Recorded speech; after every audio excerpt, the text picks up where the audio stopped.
Buenas noches, estimados participantes. El día de hoy iniciamos el webinar Diseño de Sistema de Puesta a Tierra en Sistemas Eléctricos y Telecomunicaciones. Tenemos la certeza que la ponencia será de mucho provecho, las cuales contribuirá con su desarrollo profesional y académico con información actualizada y puntual. Para iniciar la siguiente ponencia, informar a nuestros participantes que se encuentran presentes en la plataforma Zoom que para tener una ponencia sin interferencias deberán tener sus micrófonos silenciados y sus cámaras apagadas para evitar problemas de latencia o algo debido a que el evento será grabado y compartido con los participantes. Los participantes podrán hacer sus consultas usando el chat durante la presentación, la cual el expositor lo observará durante la sesión. A continuación, doy pase a mi compañero Cristian.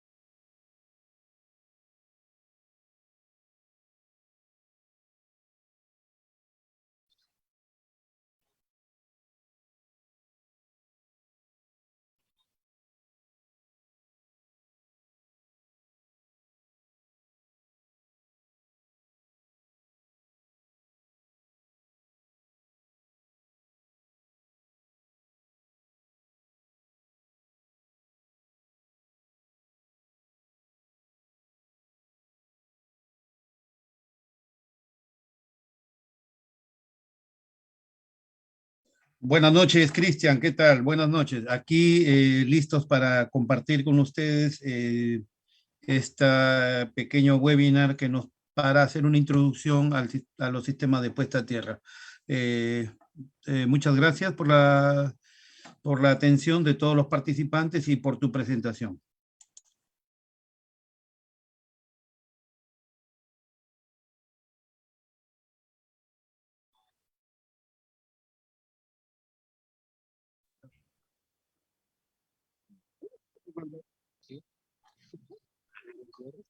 Gracias. Buenas noches a todos los participantes. Como ya adelantó Cristian, yo soy el ingeniero Marco Silva. Buenas noches. Bueno, la razón de los sistemas de puesta a tierra que la empresa Capacitor me invita a departir con ustedes es porque existen muchas inquietudes y muchas dudas con respecto a los sistemas de puesta a tierra que normalmente usamos en nuestras industrias, telecomunicaciones, minería, en todas las áreas de la ingeniería. Tiene que ver siempre con el sistema de puesta a tierra, porque en realidad lo que estamos haciendo es proteger a nuestras instalaciones y especialmente a las personas, ¿no? Que esa fue la razón inicial de un sistema de puesta a tierra. Se habla ya de un sistema de puesta a tierra desde los años 1720, más o menos. Ya se estaba hablando de, digamos, se estudiaba la resistividad de algunos elementos inicialmente, digamos, no pensemos en que ya existía el cobre. Imagínate, en esa época todavía no había digamos, los avances que hay ahora, aunque todavía incipientes, ¿no? Bueno, este cursito de diseño de sistema de puesta a tierra en telecomunicaciones y eléctricos, en sistemas eléctricos, lo vamos a dividir en varios capítulos, unos más, digamos, específicos que otros, pero igual, o sea, lo vamos de alguna manera lo vamos a compartir con ustedes. A ver, un segundo, tengo un problema con la pantalla. Bueno, y vamos a ver este curso, lo vamos a dividir en varios capítulos, ¿no? Uno de ellos es el panorama actual de los sistemas de puesta a tierra.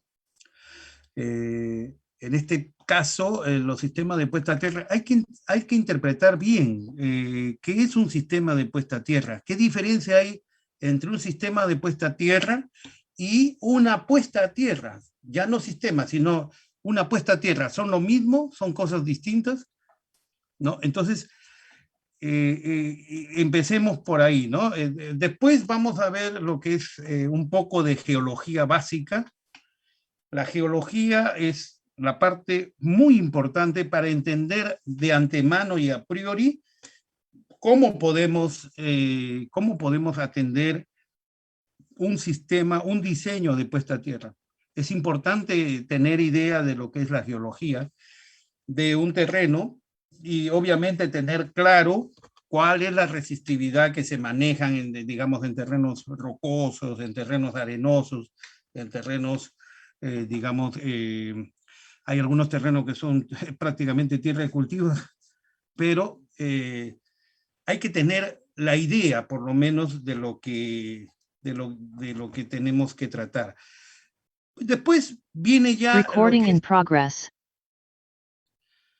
Después viene ya los diseños de puesta a tierra, de los sistemas de puesta a tierra, y empezando por entender lo que es la resistividad. Para entender lo que es la resistividad, nosotros tenemos que preguntarnos, la resistividad, ¿qué cosa es? La resistividad no es otra cosa más que la oposición que tienen los cuerpos hacia el paso de la corriente eléctrica.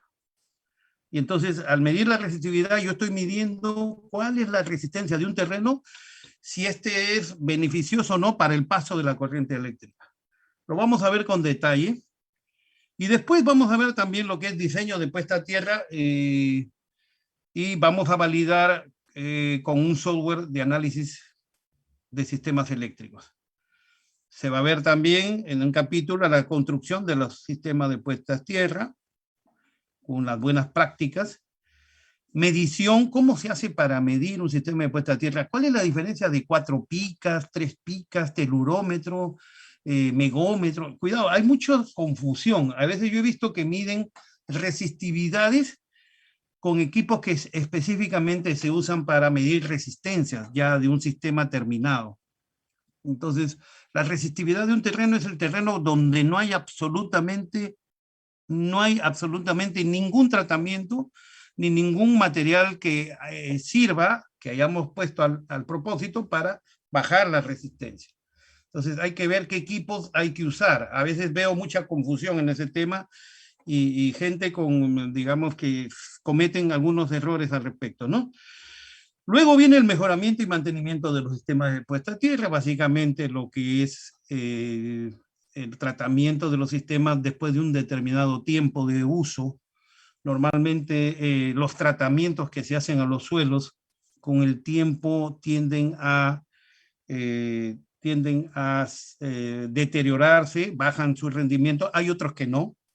Hay ventajas y desventajas. Mucho se emplea ahora unos sistemas de aterramiento, unos sistemas de, digamos, mejoramiento de terrenos, pero dicen, por ejemplo, no, es libre de mantenimiento, nunca le haces el mantenimiento, es el cemento conductivo.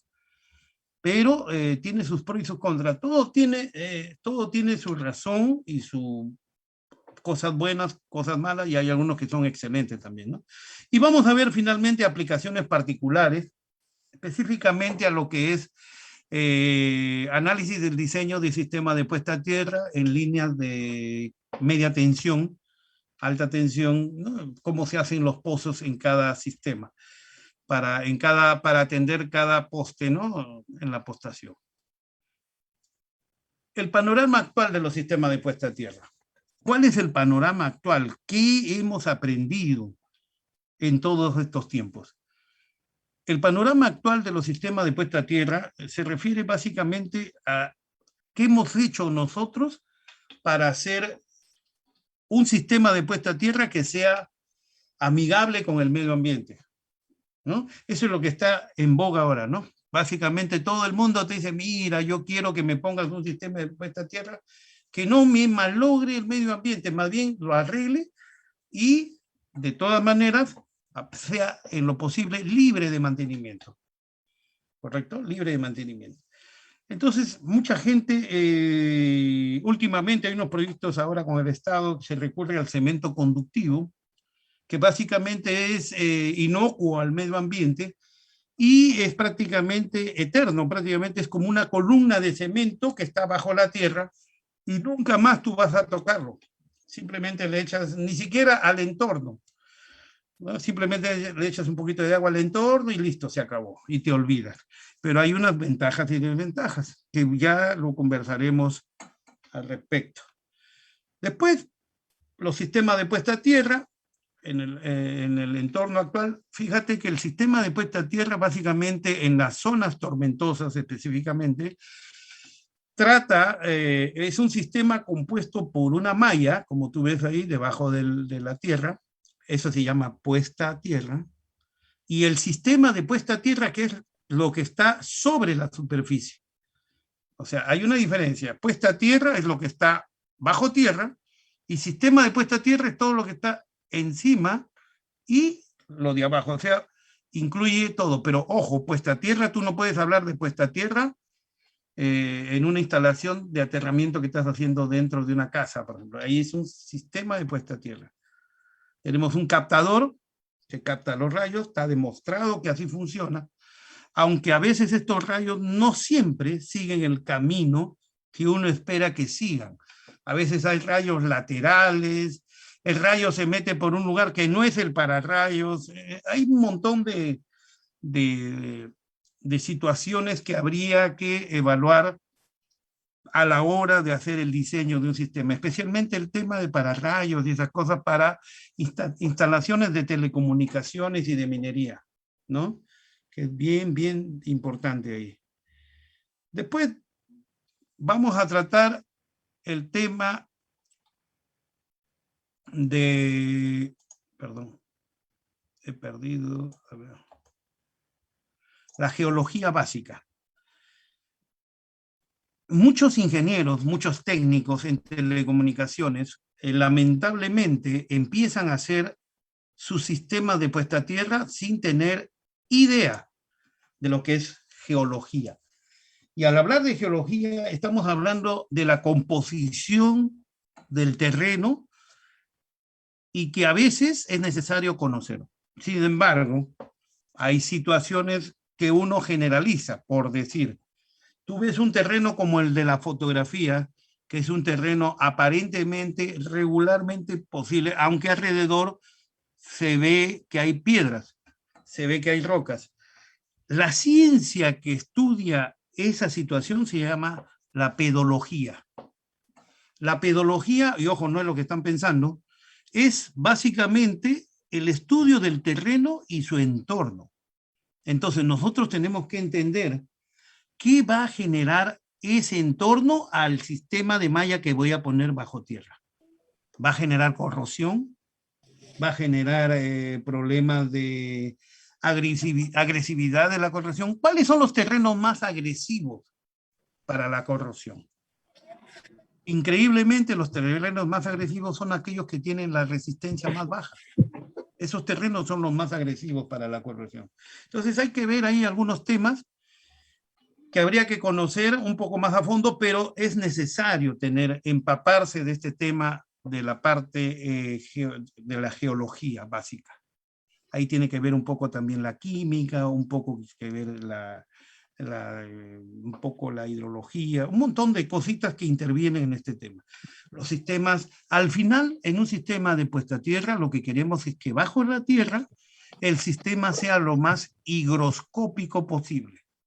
Higroscópico significa que retiene la humedad, retiene el agua. Y eso se hace con algunos componentes, algunos componentes, algunos aditivos, en lugares que sea necesario usarlo. Obviamente en la mayoría, ¿no? Porque de por sí, normalmente en zonas rocosas, ¿qué te vas a retener el agua ahí? Es imposible. Ya ¿no? no siempre se resiente, ¿verdad? Hola. Apaguen su micrófono, por favor. Y lo otro, vamos a ver más adelante también, las influencias sobre el terreno de las caídas de rayos, el tipo de suelos, el pH, qué es el pH, y además la corrosión y protección catódica. Fíjate en la fotografía de la izquierda, esa es la fotografía de un sistema, de un rayo que ha caído ahí, un rayo. El rayo, si usted lo ve, cae a tierra y básicamente se ha ramificado, ¿lo ve? Como una estrella. A raíz de eso, yo tuve una conversación en el laboratorio de Utah con unos japoneses que son los creadores del bendito cemento conductivo. Entonces ellos dicen, bueno, en las estaciones donde nosotros tenemos línea de alta tensión y los terrenos son amplios, vamos a ayudarle al rayo a disiparse. ¿Qué han hecho? Ellos han hecho los famosos contrapesos. Esos contrapesos son las rayas de esa, las ramas de esa estrella. Hacen los contrapesos, le ponen cobre, ¿no? Un cobre, y le ponen ahí el cemento conductivo, y cierran, se seca, chao, se olvidan del tema. Cae un rayo, inmediatamente se disipa hacia la zona más alejada. Sin embargo, el cemento conductivo funciona acá, pero para estaciones de telecomunicaciones es otra la filosofía, es otro el problema, que ya vamos a ver más adelante. Fíjate acá también cómo se ve el tema de la corrosión, cómo se corroen los elementos en base, como les digo, a los lugares que tienen cierto grado de humedad también, cierto grado de humedad. Más adelante. Aquí se ve, por ejemplo, la influencia que tienen, las varillas, la longitud en suelos estratificados.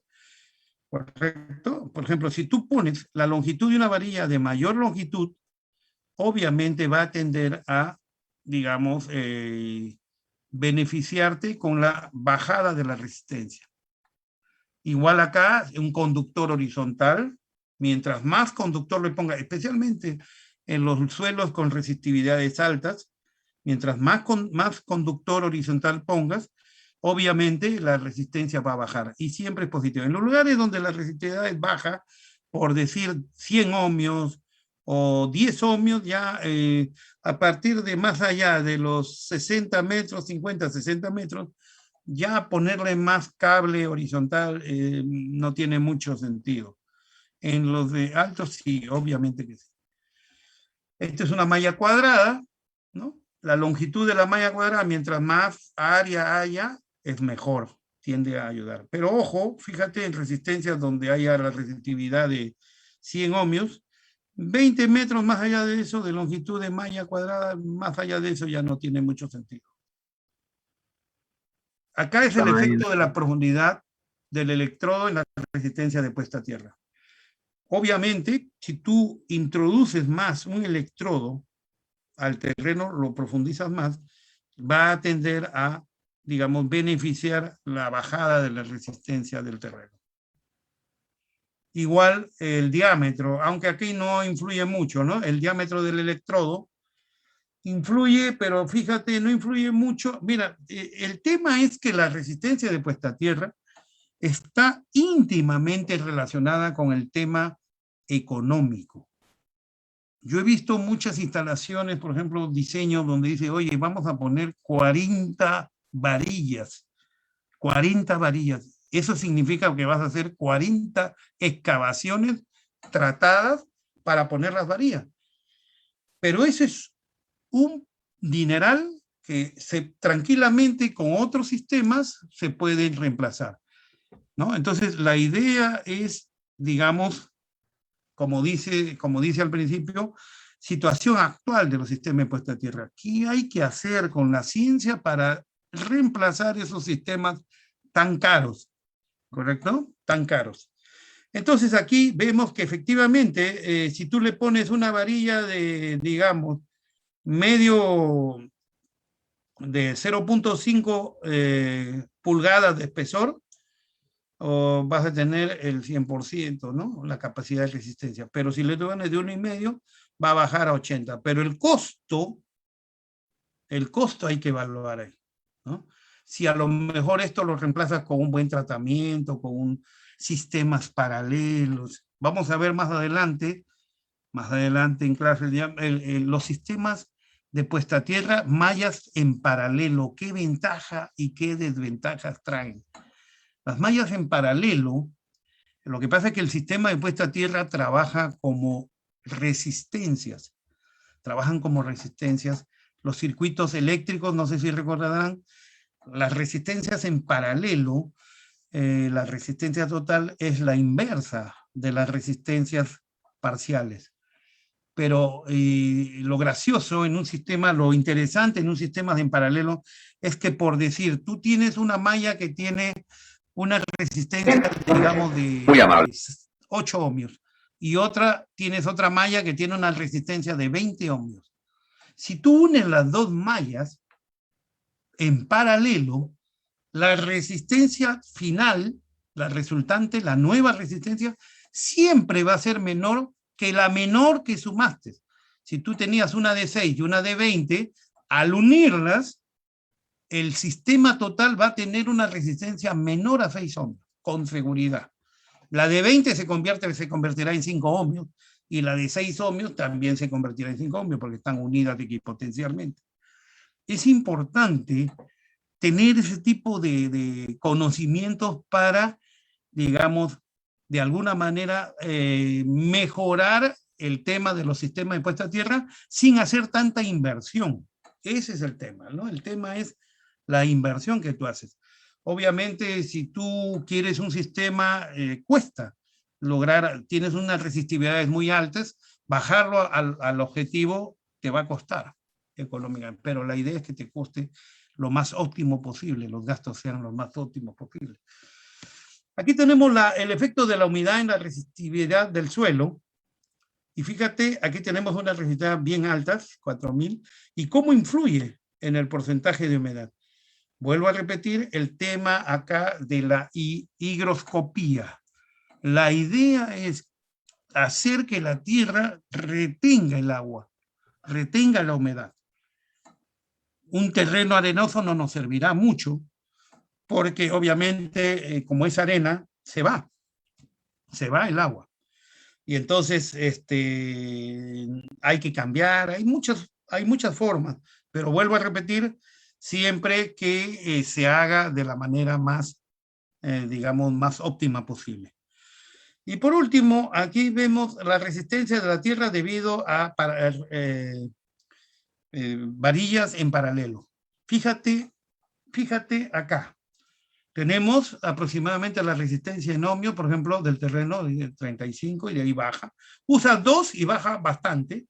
Usas 4 y sigue bajando, ya no tan óptimo, pero sigue bajando. Usas 6 y bueno, más o menos, pero ya de ahí la bajada se hace más, la curva, la pendiente es menos pronunciada. Fíjate, a partir de 8, ya bajaste a 5, pero a partir de 8 ya tienes que poner 15 varillas para bajar apenas, qué sé yo, ahí habrá pues 2 ohmios. De 8 a 15 ohmios, perdón, de 8 a 15 varillas, has usado de 8 a 15 varillas para solamente bajar 2 ohmios. Pero al usar las primeras 8 varillas has bajado aproximadamente 30 ohmios, ¿no? Las primeras 8 varillas 30 ohmios, las segundas 8 varillas apenas 2 ohmios. Entonces, la idea es no llenar de varillas, no llenar de electrodos la malla, sino que hay que optimizar. Por eso, le repito, hay que tener la idea bien clara de estas influencias que tienen estos elementos en el terreno, ¿no? Hay que tener mucho cuidado. Mucha gente dice, oye, ponle 50 varillas, ya con eso soluciona. No te soluciona mucho. Después de la varilla 15, 12, ya no te soluciona más. El resto es puro plata botada. Porque sigues poniendo, sigue haciendo hoyos y eso cuesta. Y al final el objetivo no se logra óptimamente. Bueno, ahora sí, aquí tenemos el diseño de puesta a tierra y la medición de la resistividad. Básicamente lo que vamos a hacer es empezar a hacer algunos conceptos y posteriormente veremos cómo se hace el diseño de puesta a tierra para una estación de telecomunicaciones y cómo se hace un sistema de puesta a tierra para una instalación eléctrica, una subestación, por decir. Y hay una diferencia, yo veo ahí que a veces se confunden en el sentido de que para un sistema de telecomunicaciones se emplea, por decir, la tensión de toque, la tensión de paso, las gradientes, la reducción, pero yo no entiendo si estamos hablando de una estación donde la máxima corriente que hay adentro es 380 con neutro 220, trifásico. o monofásico 220. Cuando hablamos de tensión de choque, hablamos en subestaciones eléctricas, donde hay, obviamente, internamente, tú entras a una subestación y obviamente encuentras pues, desde 10.000 voltios hasta en alta tensión, estamos hablando de 500.000 voltios, ¿no?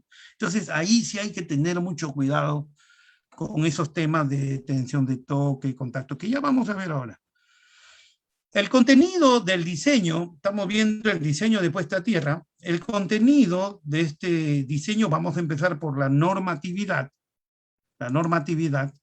del sistema, los conceptos básicos de las mallas de puesta a tierra, la importancia y uso de los sistemas de puesta a tierra, procedimientos básicos sugeridos para el diseño, análisis de la resistividad del suelo, explicación del método Sunday, 2 capas, diseño de puesta a tierra para telecomunicaciones, estaciones de telecomunicaciones, diseño de puesta a tierra para estaciones eléctricas. Hay una diferencia ahí, a mi criterio.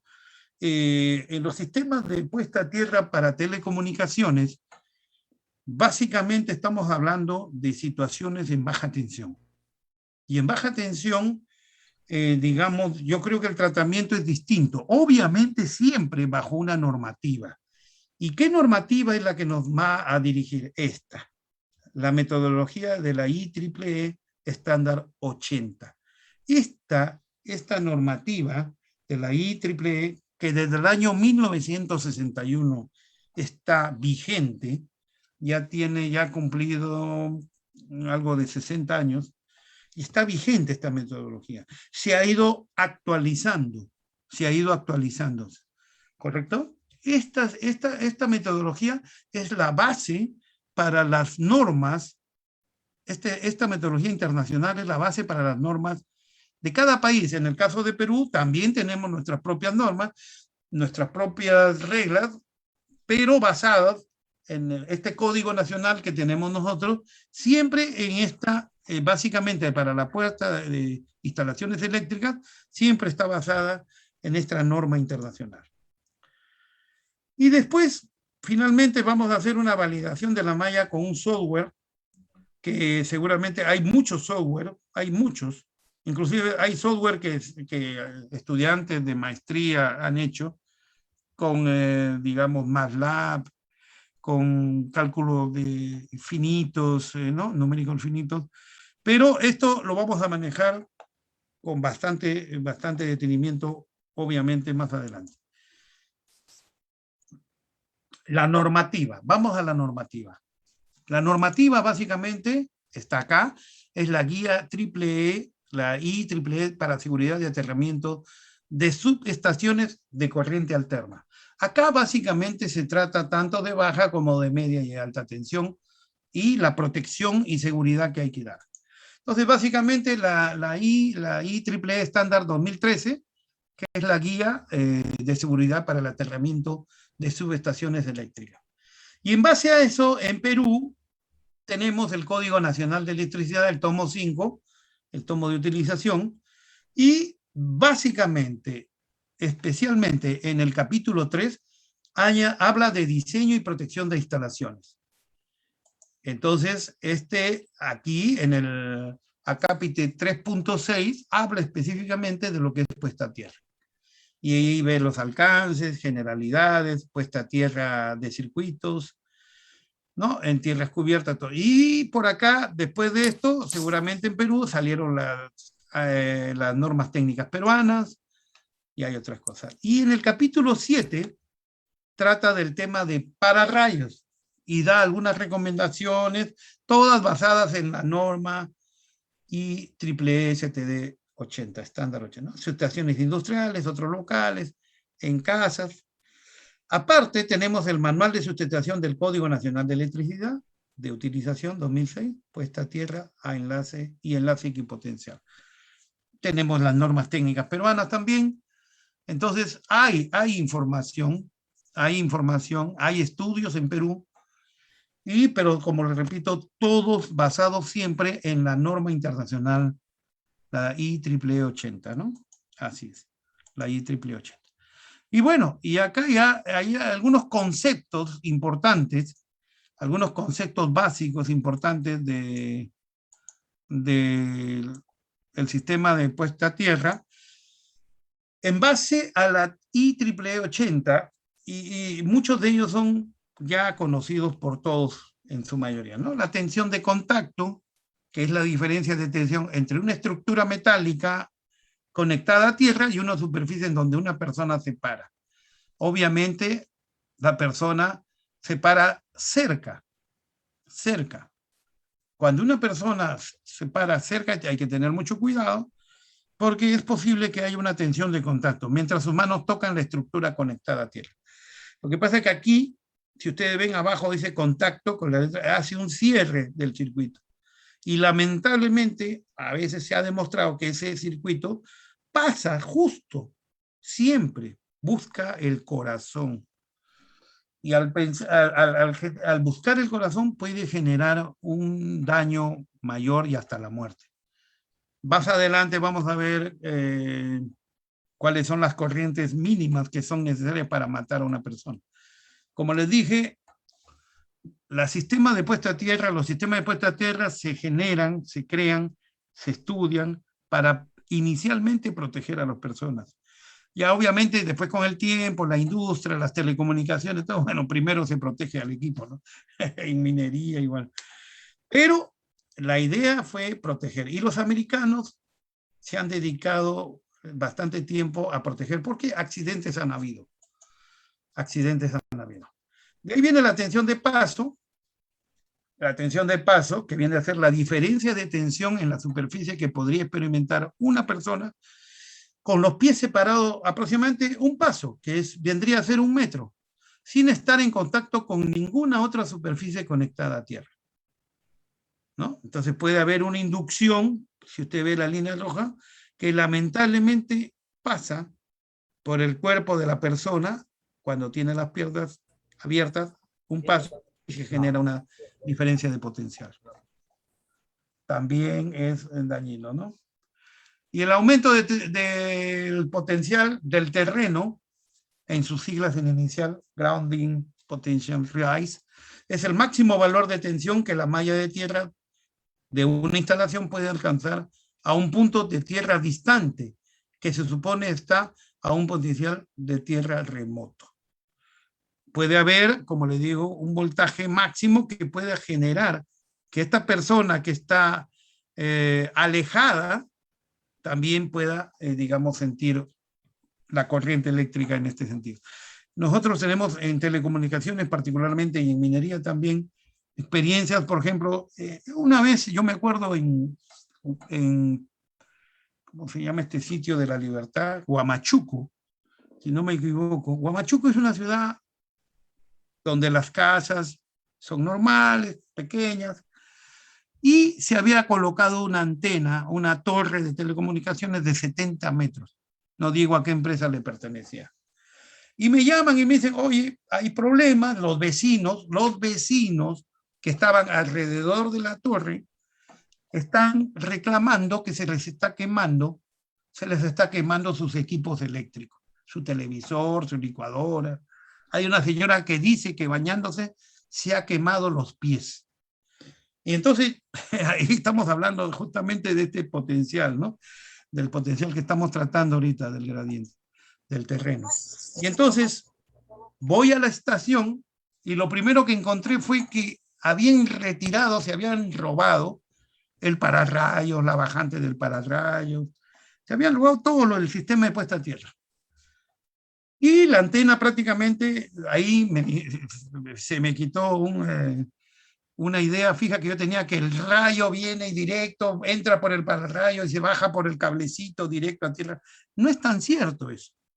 Eso no es tan cierto. Porque se demostraba con las quejas de los vecinos que el rayo igual había bajado por las patas de la torre, se iba a tierra y como no había malla, se disipaba a los vecinos que estaban bien cerca. Entonces, se llega pues a la conclusión de que efectivamente este potencial del terreno se genera tanto por, digamos, se genera una diferencia potencial en lugares antes de la caída de un rayo, porque no había una protección donde se disipe. Y entonces los vecinos empezaron, desde que pusieron la torre alta, les empezó a generar ese problema. Y es que mientras más alta es la torre, más rápido va a captar al rayo. Si no hubiera, con garantía les digo, si no hubiese habido la torre, no caía nunca un rayo ahí. Y ahí empieza el tema de Benjamin Franklin, ¿no? Que tuvo que tirar su cometa, subir lo más alto posible para captar el rayo. Bueno, esas son experiencias que tendremos ya más adelante que conversar. Importancia y uso de la puesta a tierra. Obviamente, seguridad humana y animal en condiciones de cortocircuito. Deben proporcionar un camino a la corriente en la tierra bajo condiciones normales y de falla. Obviamente, un sistema de puesta a tierra, recordar que es un sistema hecho adrede, a propósito. Nadie hace un sistema de puesta a tierra de casualidad. Todos, de alguna manera, cogen algo donde va a caer el rayo y lo llevan, lo derivan a tierra con un cable específico que sea buen conductor. Hablando de buen conductor, me han hecho recordar una pregunta para ustedes. Anteriormente, a principios de siglo, fines del siglo pasado, del siglo antepasado, llama año 1890, por ahí, se generaba la corriente eléctrica y se llevaba en Lima en cables hechos de plata. Obviamente en esa época no había el boom del cobre ni nada, ¿no? Hechos de plata. Hoy día es el aluminio, ¿no? Porque se roban el cobre. Pero en esa época se usaba mucho la plata. Inclusive en esas radiolas antiguas que tenían bobinas con hilos de plata. Ahora, obviamente, después se reemplazó con el cobre. Y últimamente, a raíz de los robos y todo, ahora las líneas de media y alta tensión usan acero, aluminio con alma de acero, ¿correcto? Entonces, ¿por qué la plata fue reemplazada por el cobre? De la manera más como un boom al principio. Se reemplazó con el cobre porque las condiciones químicas, físicas del cobre y de la plata son bastante parecidas. Son bastante parecidas. Son muy buenos conductores de la corriente eléctrica. Se sueldan.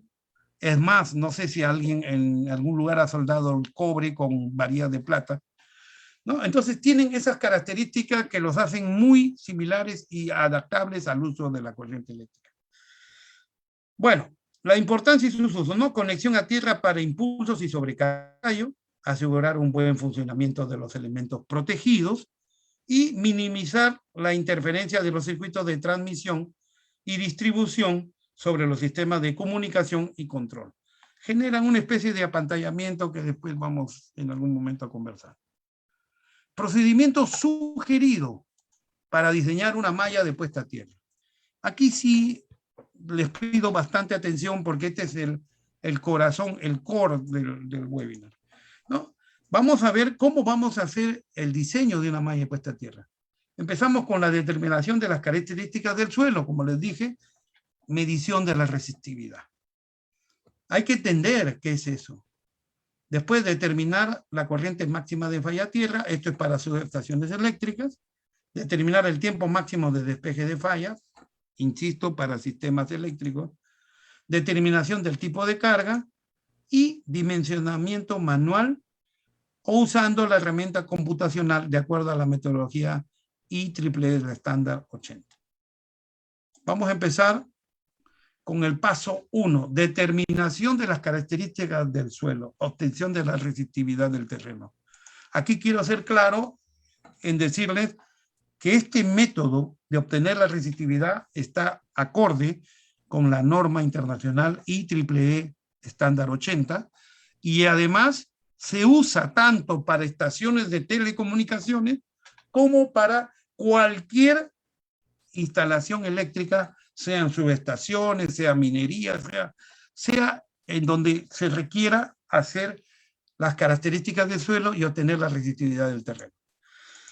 Entonces aquí vamos a medir el terreno, obviamente, con el método de Wenner. Ya explicaremos qué es el método de Wenner. El método de Wenner es el método de las 4 picas, donde se colocan a una distancia igual a las picas del telurómetro que estamos usando, de cuatro picas, ¿correcto?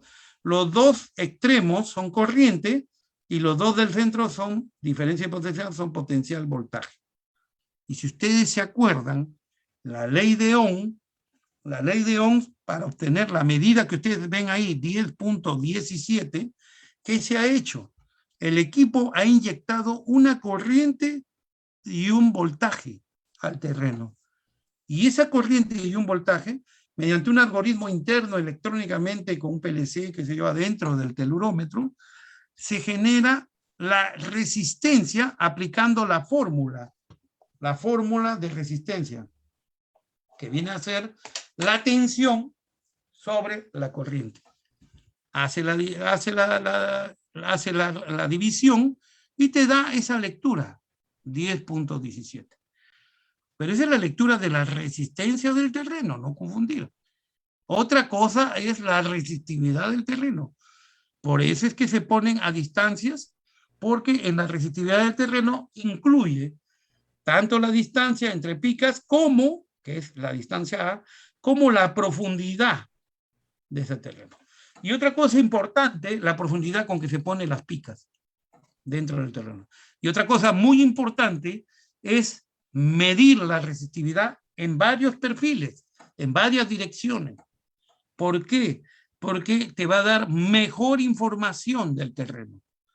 Por ejemplo, aquí tienes en la línea azul el perfil 1, perfil 2 en la línea roja, perfil 3 en la línea verde, perfil 4 morada, perfil 5 celeste, perfil 6 amarillo. ¿Puedo haber otro color? Claro, yo puedo haber puesto en diagonal también. Puedo haber medido en diagonal. El hecho es de aprovechar la mayor cantidad de información que tú tienes que recibir del terreno mediante este equipito que tienes ahí, el bendito telurómetro. Eso que tú ves ahí es el método de Wenner. Las distancias son iguales. Y para hallar la resistividad se aplica la fórmula. Resistividad en torno a la distancia A, empleada, yo no sé, a 1 metro, a 2 metros, no sé, es igual a 4pi por la distancia, por la resistencia que te da el telurómetro, sobre 1 más 2 veces la distancia entre ellos, que es igual en todos, por la raíz cuadrada, y así. Esa es la fórmula que hay que aplicar.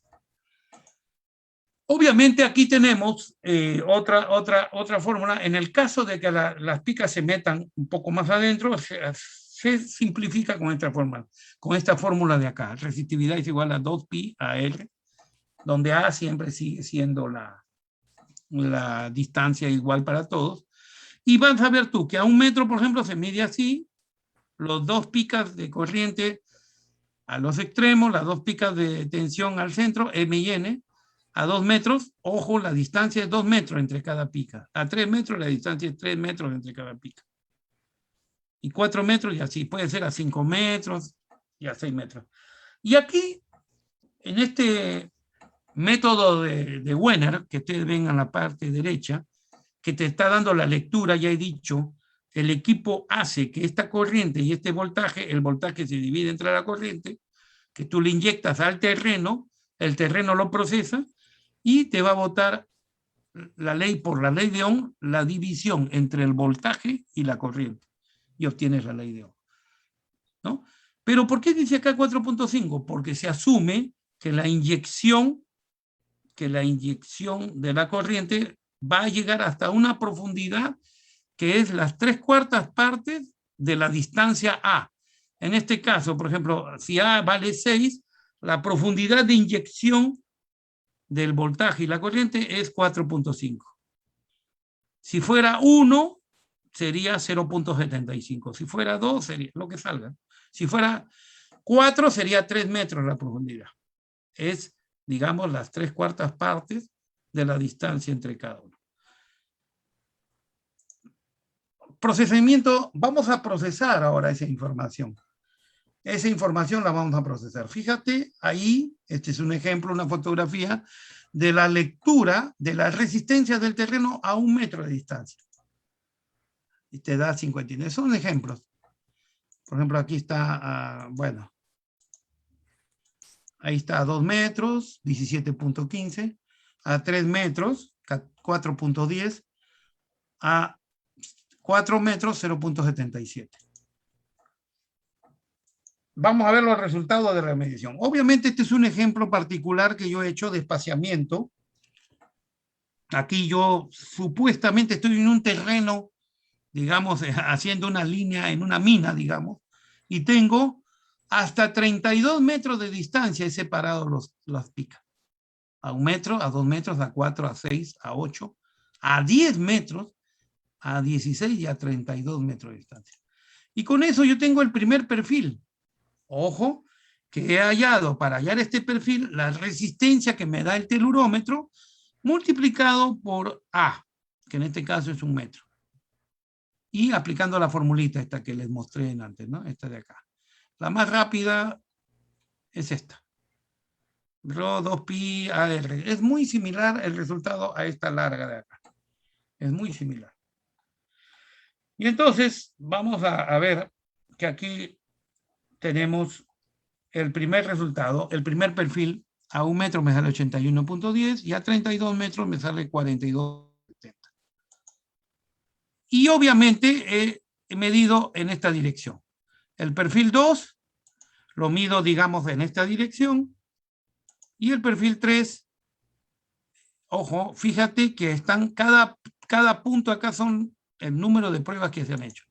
Y el perfil 3 lo he medido en un intermedio entre los dos. Diagonal se puede hacer. Se supone que tengo mucha área, obviamente, ¿no? En estaciones de telecomunicaciones, cuando empezó las telecomunicaciones, cuando empezaron en Perú, sí había bastantes áreas. Hoy ya son bien pequeñas, bien reducidas, y esto imposible de hacerlo en una central. Hay veces también que te dan lugares en edificios, y entonces en edificios el tema ahí es que no hay dónde poner la pica porque todo es afuera asfaltado. Entonces, como es asfaltado, muchos emplean, digamos, una malla, lo ponen en una jaula de gallina, que esas mallas metálicas, y ponen la pica, lo ponen envuelto en un trapo húmedo, lo ponen ahí, ¿no? Lo asientan en la vereda o en la pista. Un consejo que yo podría dar en esos casos es busquen alguna puerta, el marco de una puerta, algo que esté, digamos, cerca. Si es metálico, ya la hicieron, una columna, algo, porque es así, está haciendo contacto con la tierra. Podría ser una opción, pero más adelante ya vamos a ver con detalles. Aquí viene el procesamiento de las mediciones. Vamos a hacer un procesamiento de estas 3 perfiles que yo he hecho y vamos a encontrar que el número de perfiles es 3 y de ahí vamos a hallar un número Z, que es este cálculo de probabilidades, que es el Z, es el número de desviaciones estándar que hay por encima o por debajo de la media de la población. En este caso 70%, porque yo al ojo puedo ver de que 142 dividido en 82 y en todos, más o menos me da 70%, y el valor de Z, esto se encuentra en tablas estadísticas, es de 0.525. ¿Y por qué? Porque yo acá voy a obtener los valores logarítmicos de cada valor del perfil. Este es un procedimiento, por si acaso, que está aprobado por la IEEE estándar 80 y es por eso que lo estoy aplicando. Hay otro procedimiento que también se hace, pero estoy aplicando el que respeta la norma internacional y las normas sobre las cuales el Perú se ha adaptado. ¿Correcto? Y entonces yo voy a ver el valor logarítmico de 81.10, el perfil 1, y en el perfil 1 encuentro 440. Del perfil 2, 84.30, en el perfil 2 su logaritmo de eso es 4.43. Y así obtengo una tabla de valores logarítmicos. Luego, una vez que obtengo esa tabla, hallo la media, los valores promedio de esas 3. 441, de la segunda fila es 443 y así. hallo el promedio de todo. Una vez que hallo el promedio, hallo la desviación estándar. La desviación estándar de cada uno de ellos, aplicando esta fórmula. Pero ¿para qué? Me dirán ustedes, ¿qué tiene que ver esto con lo que estamos haciendo?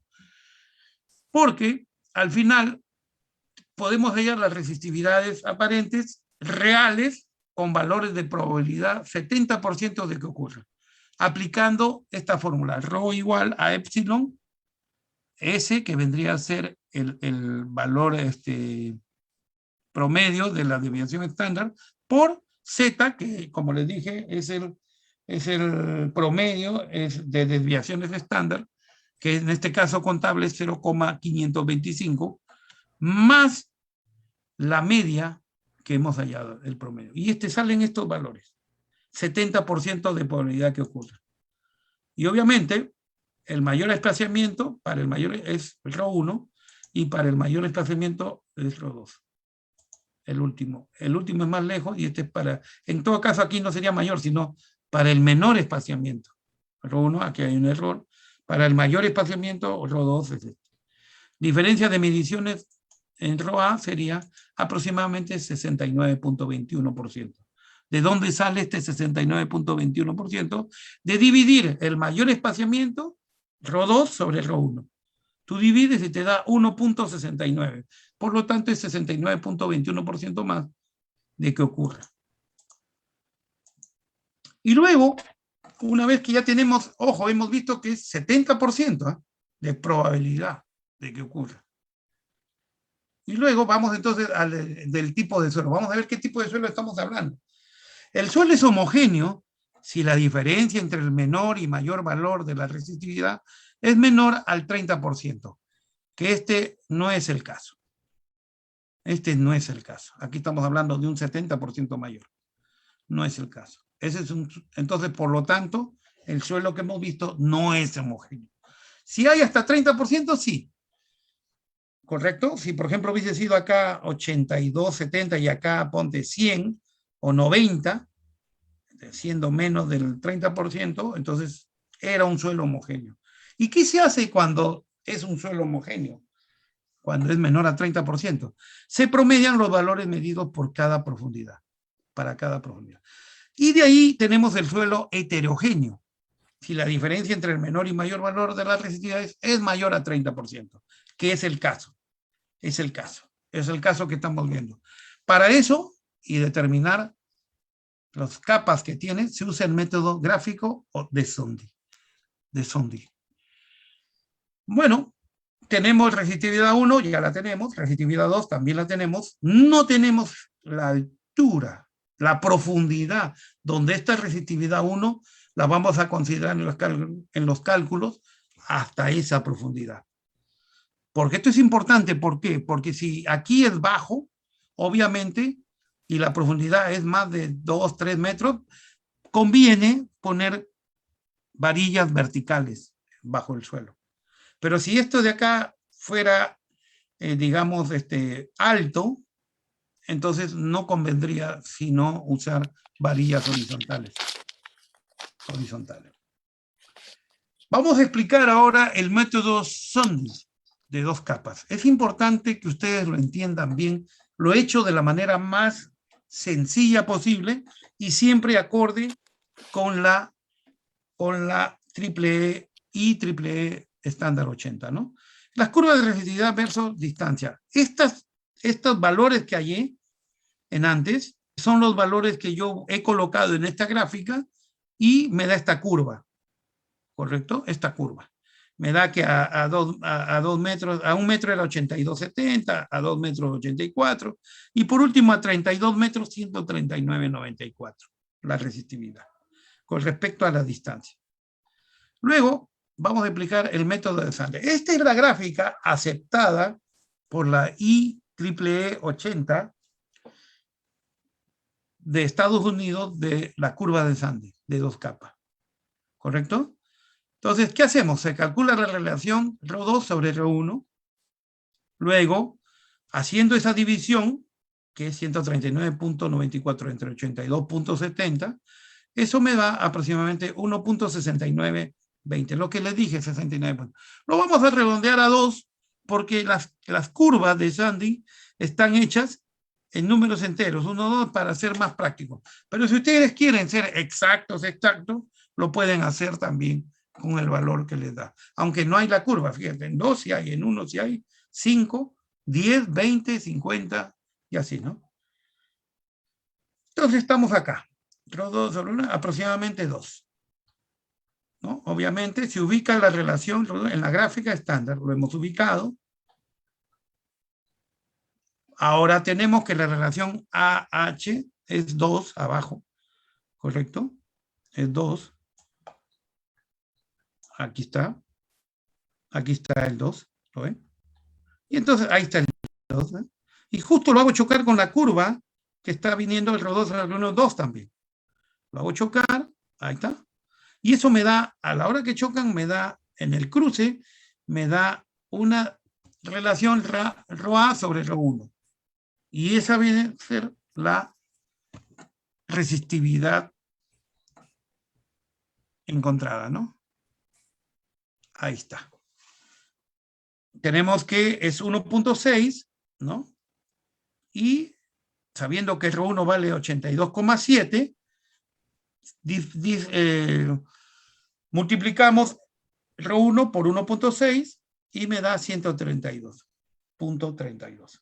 Esa vendría a ser la resistividad equivalente aquí encontrada con el método de Sandy. Pero ¿qué hacemos con esta resistividad equivalente? Vamos a ver acá. Seguimos. Entonces tenemos la curva que teníamos ya, ¿correcto? La curva de resistividad y distancia, método de Werner, que ya lo hemos hecho. Y vamos a colocar justo a 132.32, una línea, ¿ves acá? ¿No? 132.32 acá. Y luego vamos a bajar acá, que con la curva, aproximadamente qué distancia me da. Y me da una A igual a 13.2 aproximadamente. Con ese valor de A, yo puedo ya obtener, hemos hecho que A sobre H es 2, hemos considerado, y ahí puedo disponer cuánto vale A. Y A me vale 13.2. Por lo tanto, A ya lo sabemos, H vale 6.60. Ya hemos encontrado la profundidad de la primera capa, que vendría a ser 6,60 metros. ¿Qué significa eso? Significa que esta profundidad en la primera capa, donde la resistividad es 80 y pico, 82,70, la profundidad de esa zona es 6.60. Visto esto, tenemos que la siguiente, hacia el infinito, porque estamos hablando de 2 capas nada más, es 139,94. Es la que habíamos visto en la tabla que sacó. Y listo, ya hemos encontrado la altura, la profundidad de la primera capa, que eso era lo que nos interesaba. ¿Pero eso para qué me sirve? Bueno, vamos acá. Vamos a diseñar un sistema de puesta a tierra para telecomunicaciones. Telecomunicaciones, como les dije antes, al principio, telecomunicaciones, yo no voy a considerar situaciones de alta complejidad por tensiones de contacto, de paso, que se toman en cuenta cuando estás dentro de una subestación eléctrica y a la cual la IEEE 80 hace referencia. En este caso, no, porque una estación de telecomunicaciones simplemente internamente tiene lo que es baja tensión. Y en baja tensión 220 es como si estuvieras dentro de tu casa. Y para hacer una malla de puesta a tierra dentro de tu casa, pues no le vas a estar metiendo pues la tensión de paso, tensión de contacto, que no viene al caso. Imagínate, tú vives adentro. La idea es tener una idea clara de la malla que quieres proponer. Y aquí tenemos una malla en 3D, más o menos una mallita rectangular. Una estación de telecomunicaciones normalmente ahora son estaciones cerradas, son estaciones de áreas delimitadas muy estrictamente. Por lo tanto, lo he considerado una mallita de ese tamaño con 4 picas. Y vamos a ver qué me sale. Vamos a hacer el cálculo de la resistividad. Pero para eso primero tenemos que calcular la resistividad de diseño. ¿Y qué es la resistividad de diseño? Al final, la resistividad de diseño es la resistividad, la resistencia que vamos a tener con el terreno ya tratado, con el terreno ya, digamos, trabajado con componentes que van a hacer que baje. Cemento conductivo, sales, geles, bentonita, lo que tú quieras. Con eso lo vamos a trabajar para obtener la resistividad de diseño. Por lo tanto, la resistividad de diseño vendría a ser la resistividad aparente multiplicada por 1 menos el porcentaje en decimales de lo que es el porcentaje de reducción de ese terreno cuando ya tú estás usando un aditivo. En este caso, tenemos que el porcentaje de reducción, 85%, es un gel, por decir, muy bueno, no quiero decir el nombre, me ha pasado, he trabajado, y la resistividad aparente, ya la sabemos, salió 132,32, lo hemos hallado anteriormente. Aplicando la fórmula, nos sale una resistividad de diseño de 19,85 ohmios metros. Ese es nuestro primer dato. Segundo dato que necesitamos, ¿qué cosa es? Vamos a ver. Calcula la resistencia de un solo electrodo. Un solo electrodo. O sea, ¿qué pasa si en ese terreno ya tratado yo clavo un electrodo, una varilla? ¿Qué pasa? Obviamente esa varilla tiene cierta longitud, cierta, ¿no? Las comerciales son electrodos de acá que tú ves, la varilla de 5/8, la varilla de 3/4, ambas de 2,40 metros o 8 pies, porque vienen en estándar americano, o un tubo electrolítico, que son especiales, que son bastante buenos, pero costosos. Un tubo electrolítico de cobre de 2 pulgadas. Ahí está el diámetro de cada uno de ellos que vamos a usar en esto. Por lo tanto, la resistividad de diseño ya la tenemos, que está en la fórmula. La longitud del electrodo, ya hemos dicho, es un estándar, 240. Puede ser menos, depende, a lo mejor tú dices, bueno, yo no tengo más. Abajo hay muchas rocas, vamos a hacer solo de 1,5. Bueno, lo pones 1,5 y lo vas calculando para todo. El radio de electrodo, en este caso, estamos hablando de un electrodo de 3/4. El radio sería 0,009525. Todo en metros, por favor. Todo en metros. Y nos da una resistencia de un electrodo vertical de 8,19. Hay los casos donde también se puede usar electrodos horizontales. La fórmula es otra. Pero eso ya lo veremos después. Obviamente, ya hemos dicho en la malla propuesta, no íbamos a usar solo un electrodo, sino cuatro varillas vamos a ver. Y esas 4 varillas van a estar en paralelo. Para eso tenemos esta fórmula, donde la resistencia del electrodo en paralelo va a ser igual a la resistencia de un electrodo por el factor de esta tabla y por el número de electrodos. A ver, ¿cómo significa esto? Este factor F viene a ser en número, de acuerdo al número de varillas que tú vas a colocar. Si colocas 2, ese factor será 1,16. Si colocas 4, será 1,36. Y así. Si colocas 16, será 1,92.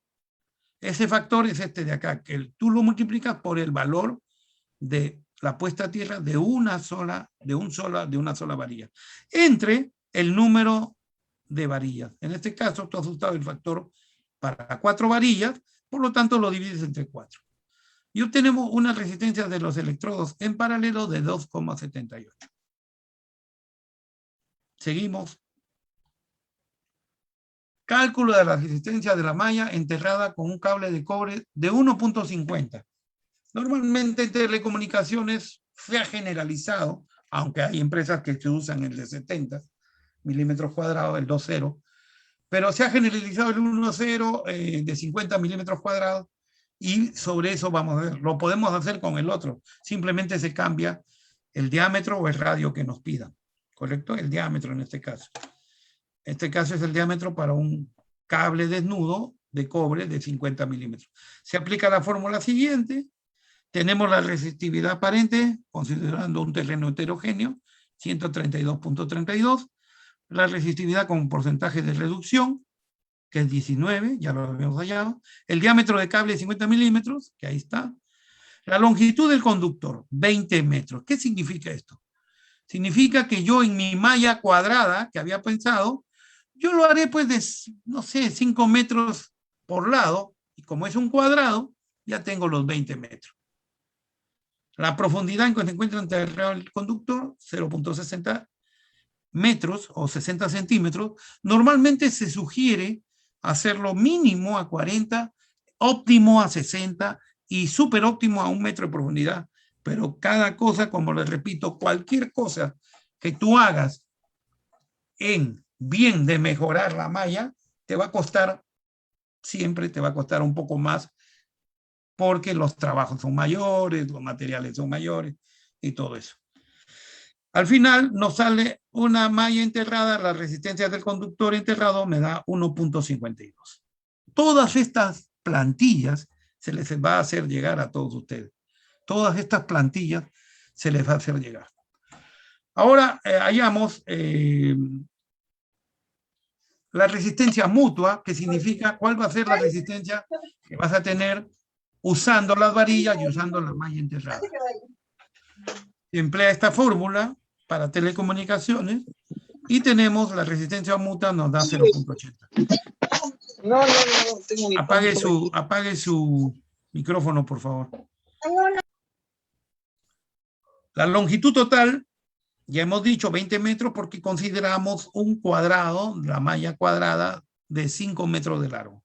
La resistencia de diseño, 19.85, ya es un dato. Y la longitud del electrodo, repito, esto es un estándar, 240. Aplicando, me sale la mutua 0.89. Por último, cálculo de la resistencia de todo el sistema. De todo el sistema.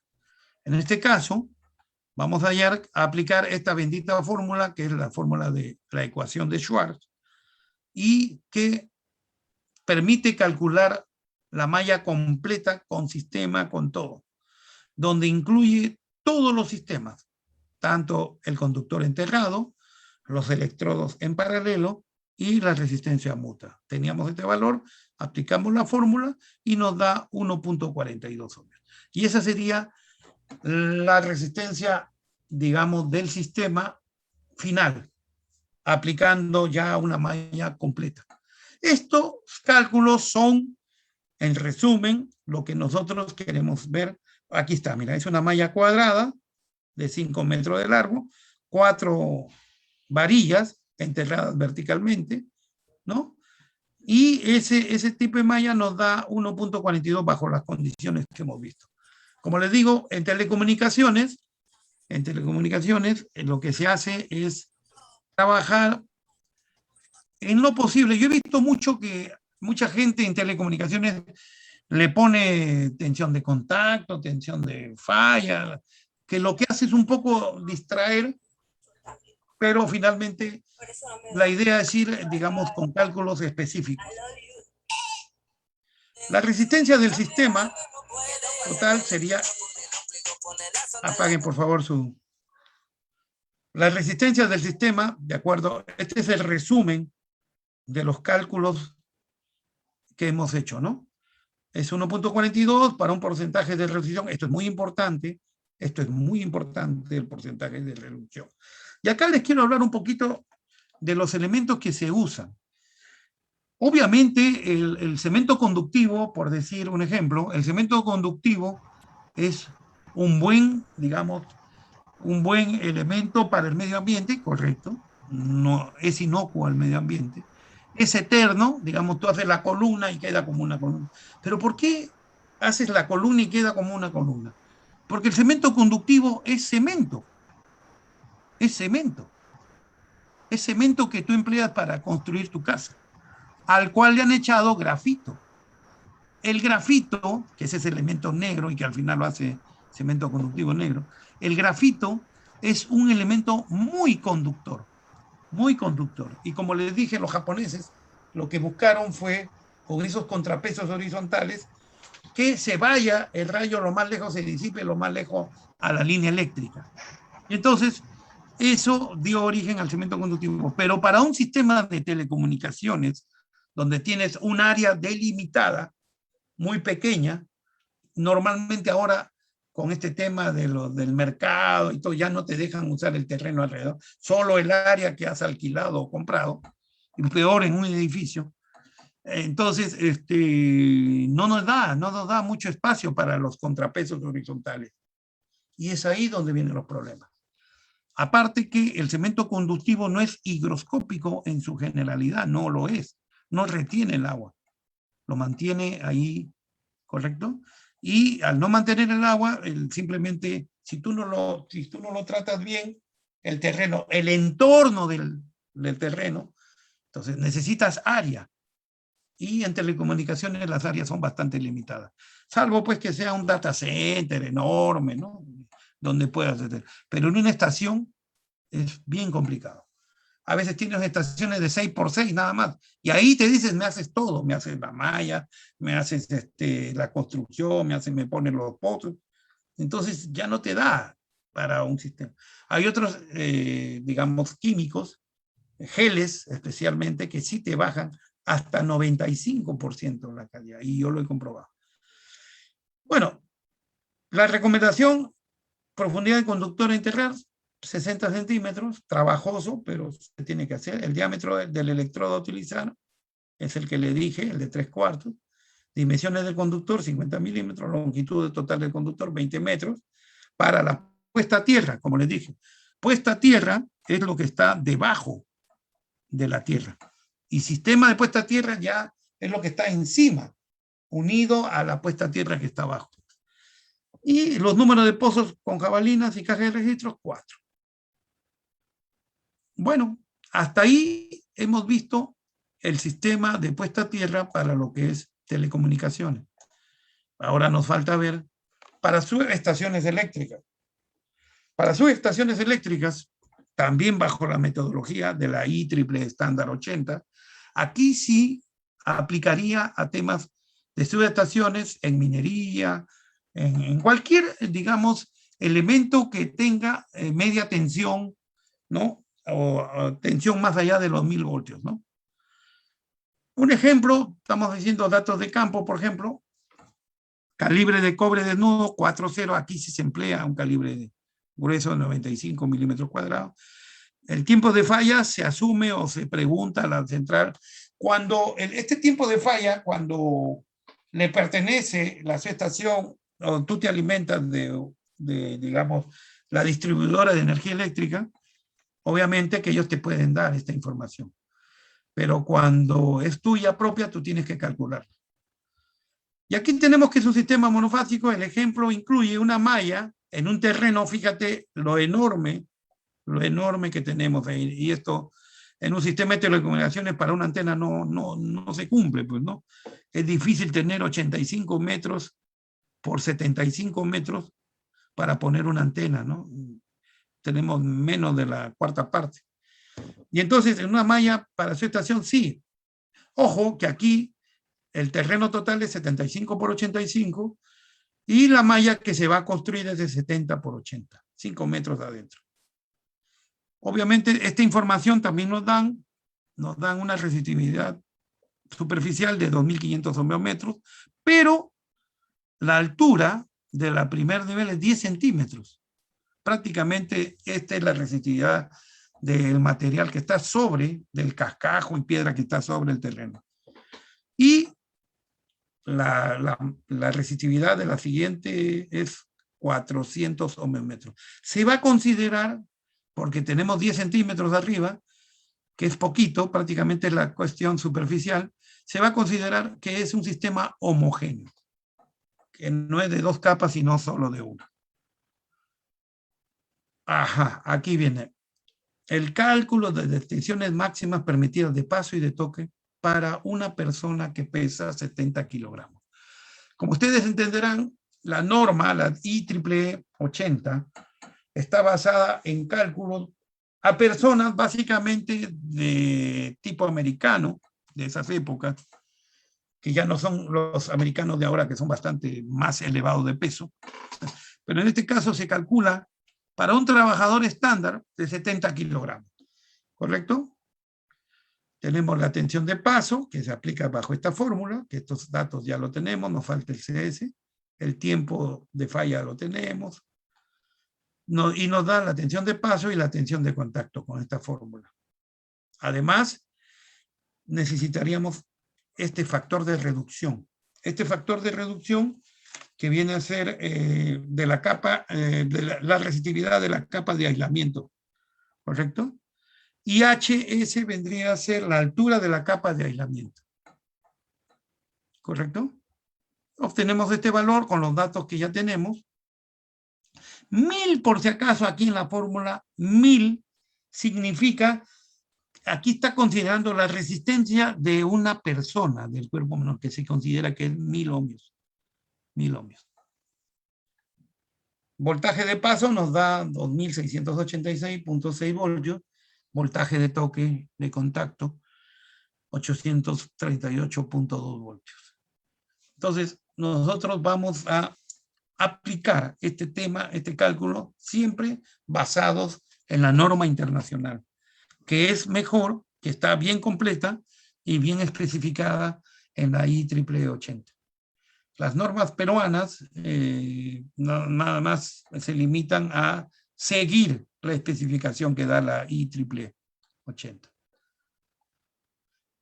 Diseño preliminar. Yo tengo la idea de poner, ponte, con esa información, 40 varillas de 2.4 metros, separación entre cables 7 metros.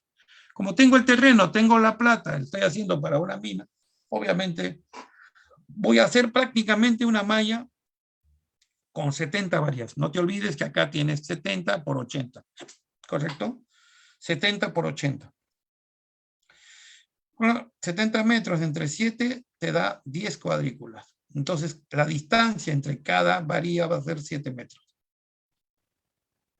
¿Correcto? Porque tengo 70 metros y me da 10 cuadrículas. Y acá tengo 80 metros entre 7, 11 cuadrículas. ¿Correcto? 11 cuadrículas.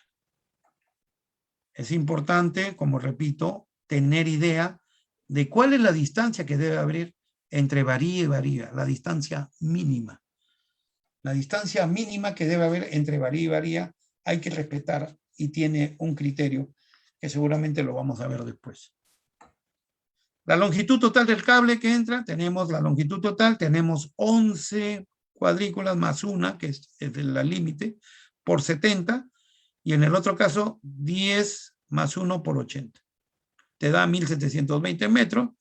La longitud total de varillas son 40 varillas de 2.4 metros, 96 metros. Al final, la longitud total de los conductores te da 1816 metros. Eso es plata. Eso es plata. Ahí sí estás hablando de plata, pero lo vale, porque una subestación eléctrica puede haber problemas, como les reitero, inclusive de inducción, sin que usted lo toque, de inducción eléctrica, las tensiones de paso y todo. Ahora calculamos la resistividad, la resistencia de la malla. Aplicamos la fórmula, resistencia general va a ser igual a resistividad sobre 4, el área incluye acá, y la longitud total. Reemplazamos valores. Habíamos visto que la resistividad era 400, habíamos considerado que era homogénea. Pi sobre el área, que son 70 por 80, 5600, y la longitud total, 1816. Me da 2.58 ohmios. Y de ahí vamos a entrar ya a otro tema, que es el cálculo de la máxima corriente por la malla. Lo vamos a ver con detenimiento seguramente en el curso, porque eso sí ya me tomaría unas 5 horas más para explicárselo. Posteriormente, en el curso vamos a ver la construcción de sistemas de puesta a tierra. Fíjate claramente, en este hombre que está abajo, se ve, digamos, un piso ahí, y el terreno es homogéneo, clarísimo. Salvo que más allá de los 5 metros, ahí está por lo menos a 3 metros, es homogéneo. Aquí estamos viendo, para construir también debemos saber qué es la soldadura exotérmica, que ahora se emplea mucho. Ya los conectores, con el tiempo, se emplean solo en casos específicos. Los conectores se emplean, por decir, cuando usted quiere medir la malla de una tierra, el pararrayos, por ejemplo, individualmente de la estructura. O sea, solamente quieres medir la puesta a tierra y no todo el sistema. Para eso lo que haces es desconectar la malla, lo desconectas del sistema a través de conectores, lo separas y ya puedes medir solo la malla. Solo la malla. Pero también la soldadura exotérmica, esto se usa mediante un molde y una pólvora, que se hace una explosión exotérmica ahí y queda soldado, ¿no? Aquí está el bendito cemento conductivo, como les decía, que ahora se emplea mucho, y el fleje que... ¿Por qué se usa fleje en el cemento conductivo? Se usa fleje porque te permite mayor área de contacto con el cemento conductivo, y eso es lo que se busca con el cemento conductivo. Y acá abajo tú estás viendo, por ejemplo, las zanjas que se hacen. Es trabajoso. Esto de acá, el hombre, si tú lo ves ahí, está más o menos a una profundidad de 60 centímetros de profundidad. Imagínate la cantidad de tierra que ha sacado para hacer todo ese material.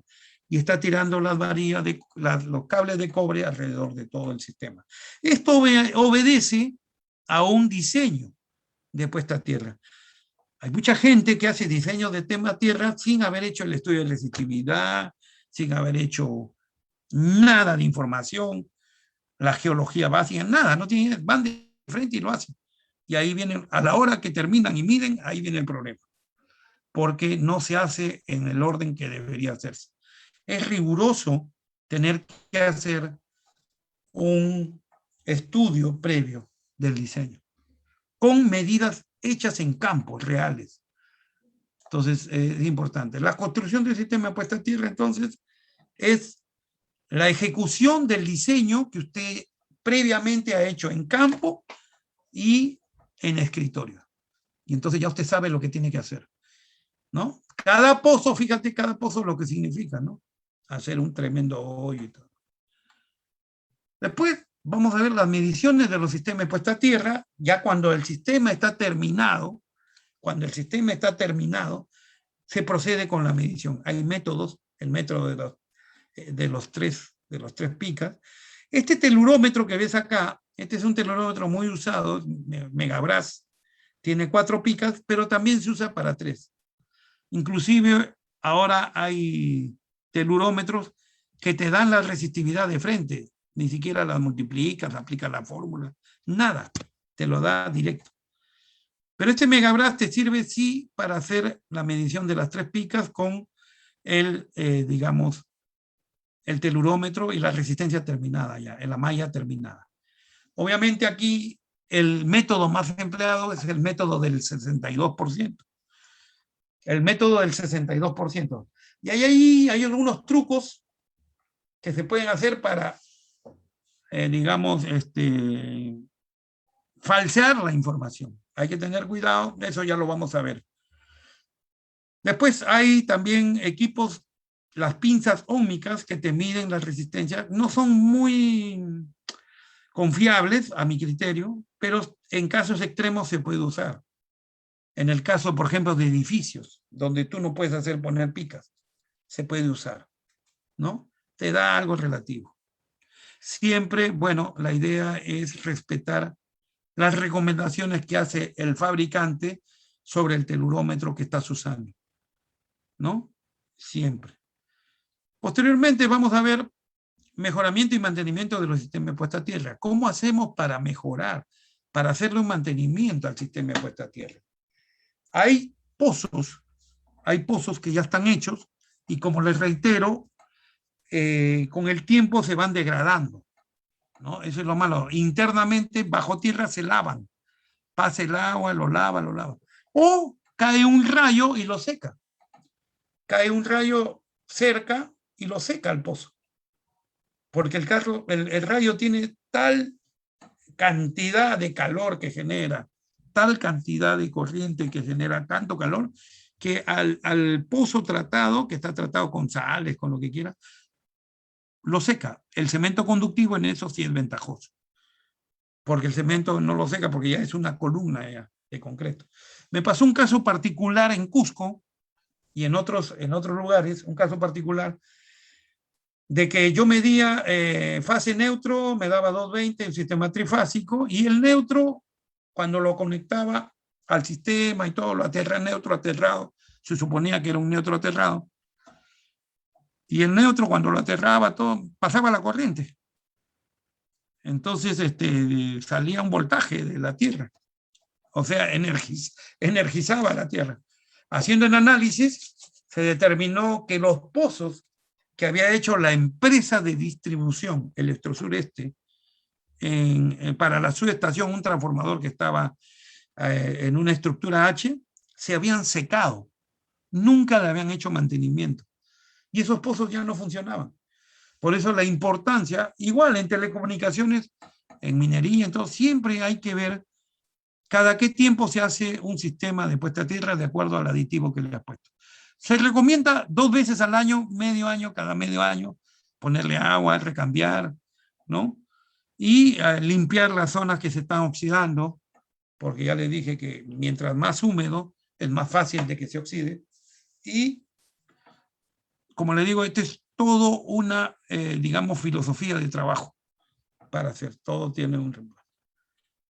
Casos particulares, diseño de puesta a tierra en líneas de alta y media tensión. Aquí vamos a hacer unos ejemplos, no ahora, pero sí vamos a hacer unos ejemplos de cómo nosotros tenemos que poner el aterramiento a estas estructuras, ¿no? Y cómo se trabajan. Y ahí mucho se emplea el método de, digamos, en algunas zonas como son rocosas, las varillas son horizontales, verticales donde se pueda, y se unen en paralelo, y ahí aplica lo que les comentaba, ¿no? Que ayuda mucho las conexiones de sistemas en paralelo. Se va a hacer todo un cálculo, toda una estructura de diseño de unas clases, que se va a hacer de una clase, yo creo, de 2 horas, específicamente para aterrar postes de alta y media tensión. Con eso, señores, muchas gracias y estoy llano a cualquier pregunta. Me estoy quedando sin voz, pero a cualquier pregunta, por favor, si tuvieran alguna duda.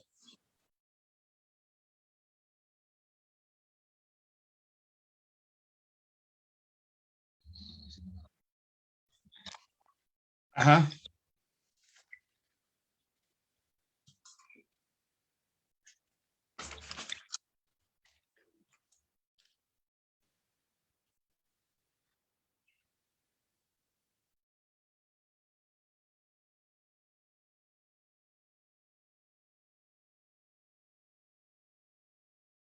Exacto. Depende. La malla de por sí tiene sistemas que están conectados en paralelo y es una triada, no entendí muy bien. ¿Son 3 mallas? ¿A eso te refieres con 3 mallas? La pregunta era esa. Si fuera así, son sistemas conectados en paralelo, que la idea es buscar, como te digo, el funcionamiento de la resistencia, como les expliqué, que aunque una malla esté alta, al unirse con una malla que está leyendo más bajo en paralelo, la lectura siempre va a ser menor a la que tiene menos ohmiaje. Siempre va a ser menor. Y como ya lo uniste todo, vas a lograr el objetivo que quieres, ¿no? Que el sistema sea equipotencial y a la vez conectado en paralelo te permita una resistencia, digamos, adecuada para proteger a tus sistemas, ¿no? Listo. La segunda pregunta viene de Carlos Lovera. Nos dice, en una malla a tierra instalando una reactancia en neutro a tierra, esta puede limitar una corriente de cortocircuito alta para cumplir con los valores de toque o paso normalizados máximos. Es correcto, es así. Es verdad, eso sí es correcto. Se puede, digamos, con aterrando, puede limitar a lo que es las tensiones de toque, de acuerdo a la fórmula que vimos, y lo vamos a discutir más adelante, lo que estás comentando, lo vamos a discutir. Muy ingeniero. Sí.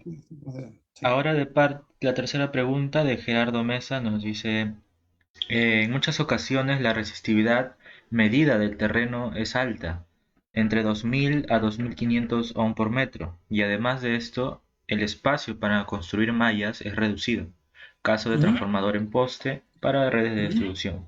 Esto induce el uso de químicos de mejoramiento de tierra para el caso de bentonita o de otros productos comerciales. ¿En qué porcentajes estos productos bajan los valores de la resistividad? Ya. La pregunta es muy real y muy cierta. Es verdad, hay lugares donde inclusive es más de 2.500 ohmios métricos. En esos casos, lo que se hace es una estructura bajo tierra, digamos, de lo que sea cobre, ¿no? Pero a veces se cambia inclusive toda digamos, se hace pozos, piscinas artificiales, digamos. Se saca todo ese material que debe ser rocoso, con reactividad alta, y se coloca tierra de cultivo especial, y los tratamientos dependen, como te digo, si tú le pones cemento conductivo, por decir, que es inocuo todo, el porcentaje que baja no varía del orden del 50% máximo, pero a veces se requiere, con 50% teniendo 2.500 ohmios metros aproximadamente, ohmios metros, estamos bajando a 1.000 ohmios y no te ha solucionado el problema. Sigues con el problema. Y eso que estás invirtiendo bastante plata. Hay unos geles que son muy buenos que logran bajar hasta el 95%. Es un gel de fabricación nacional, ¿no? La empresa Pararrayos lo genera. No estoy haciendo propaganda, por favor, a nadie, pero me ha dado muy buenos resultados y se nota claramente la influencia, pero de lleno tienes que trabajar en el retiro de ese material que te produce, que tiene alta resistividad, retiro. Tienes que sacar todo lo que sea roca y reemplazar ese material con tierra de cultivo tratada. Bentonita te baja. El problema de la bentonita es que después de que está húmedo te baja muy bien todo, pero después de un año esa bentonita en lugar de se seca y en lugar de bajarte te lo empieza a subir otra vez. Estos geles que te digo duran en promedio 5 años y hay que hacerle mantenimiento normalmente. Si tú le haces mantenimiento anual, por decir, o cada 2 años, te va a durar más, ¿no? El cemento conductivo, como te digo, no requiere mantenimiento, pero tampoco te va a ayudar, salvo que tires contrapesos bastante, digamos, largos, ¿no? 20 metros, 30 metros de contrapeso, ¿no? Entonces, yo he tenido muy buenos resultados con químicos. Hay otros cementos que parecidos al cemento conductivo, que es la hidrosolca, que también es un producto, o el Fabigel, son productos colombianos muy buenos. Ayudan bastante, pero el promedio de su reducción es del 75-80%, pero que ya es bastante, Pero estos geles que te digo, cambiando la tierra, te dan hasta 95%. O sea, solamente te dejan el 5% de capacidad. O sea, si el sistema, ponte, tiene una resistividad de 2.000 ohmios, la resistividad de diseño, poniéndole este equipo, son 3 dosis por cada metro cúbico que se pone. Aproximadamente lo bajas a, imagínate, de 2.000 el 5% a 100 ohmios. Y ya 100 ohmios ya es más manejable, ¿no? Con las mallas, picas, cobre que le pongan. Pero sí va a requerir mantenimiento. Muy bien, ingeniero. La siguiente pregunta viene dada por el participante. Un momento. Gilmer Joel nos dice, controlador de aislamiento. He visto eso en sistemas de distribución IT para aislar el neutro con una alta impedancia. ¿Cuál es la pregunta? Es controlador de aislamiento que ha visto eso en sistemas de distribución IT para aislar el neutro con una alta impedancia. Ya, la preocupación es del neutro ahí, ¿verdad? De que tiene alta, digamos, exactamente. Hay unos equipos, ahora hay otros un poco más modernos que ese que ha visto, que te permiten, digamos, controlar esa impedancia que tú estás haciendo. No recuerdo ahora las marcas, pero sí es verdad lo que dices, es correcto. Existe esos elementos. Bueno, seguimos con las preguntas. Nos dice Camilo Escobar, nos pregunta, ¿y para sistemas de puesta a tierra de telecomunicaciones, cuál es la normativa aparte de la IEEE 80? Ya, a ver, todo lo que es sistema de telecomunicaciones, ¿no?, se basan en la norma internacional que le estaba en la IEEE. Sin embargo, se emplea también las normas técnicas peruanas y el Código Nacional de Electricidad peruano también. Ahora, para lo que es diseño mismo que básicamente las normas peruanas solamente recomiendan algunos, en realidad el diseño de un sistema de telecomunicaciones, esas fórmulas que he puesto hoy día, son diseños obtenidos de varias literaturas, específicamente hay una literatura brasileña que se llama, digamos, Aterramento de Sistemas de Geraldo. Es muy buena, pero sin embargo no hay una normativa, digamos, más allá de la que se tenga que usar del Código Nacional de Electricidad, especialmente cuando estamos trabajando con un cliente que es el Estado. Cuando el Estado es tu cliente, básicamente tienes que respetar el Código Nacional de Electricidad peruano y las normas internacionales, especialmente la IEEE, y otras normas, la NFPA 780. Hay varias normas internacionales que también se adaptan a lo que es telecomunicación. Muy bien, ingeniero. Tenemos una pregunta de Facebook también, de la transmisión, para variar un poco, de Maticar. Nos manda saludos, muchas gracias. Él nos pregunta, ¿qué método para medir la resistividad del terreno recomienda cuando no es el sitio de instalación una figura geométrica conocida? ¿Qué método? A ver, ¿puedes repetirme, por favor, qué método de medición de resistividad del terreno recomienda cuando el sitio de instalación no es una figura geométrica conocida? Ya. Lo que yo entiendo que a lo mejor el terreno donde él va a medir no tiene, digamos, una, digamos, configuración lo más recta posible, ¿correcto? No es muy recto, ¿no? Tiene variaciones, tiene curvas, ¿no? Normalmente los sistemas de medición para medir resistividades, lo que se busca son distancias lo más lineales posibles, lo más lineales posible. A veces no hay espacio para medir, a veces no hay espacio. Por ejemplo, estamos en un área, como les dije, pequeña, digamos, las casas están ahí al costado, o por ejemplo, el tema es de medir en edificios dentro de la ciudad de Lima, por decir. Y entonces estoy en un edificio y no tengo dónde medir porque todo es cemento. Como les dije, en ese caso, siempre hay que buscar las longitudes lineales posibles y en lo posible tomar 2 a 3 medidas como mínimo, hasta 4, o sea, a 1 metro, a 2 metros, a 3 metros y en varias direcciones.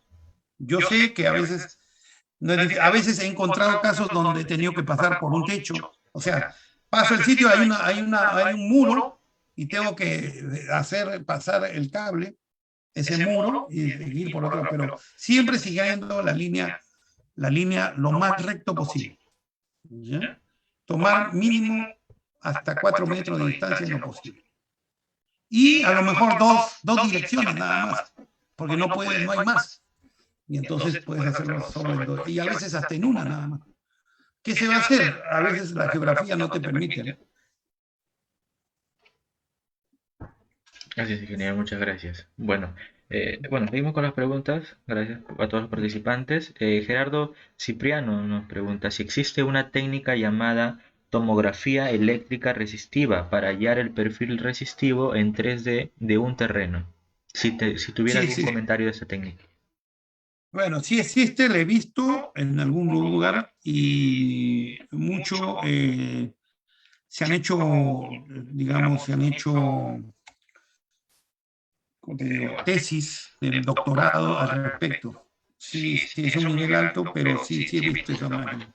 Mucho se emplea ahí el cálculo con elementos finitos y el MATLAB. Pero sí existe lo que dice. Sí hay.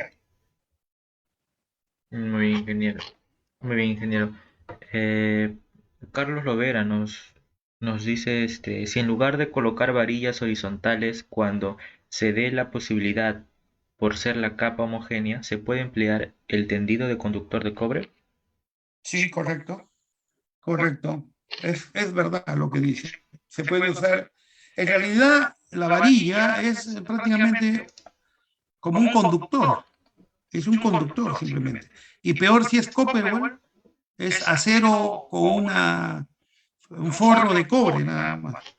Es preferible usar el conductor en muchos casos. En el tema horizontal, efectivamente, el cobre puede hacer las veces de una varilla horizontal. Sí, correcto.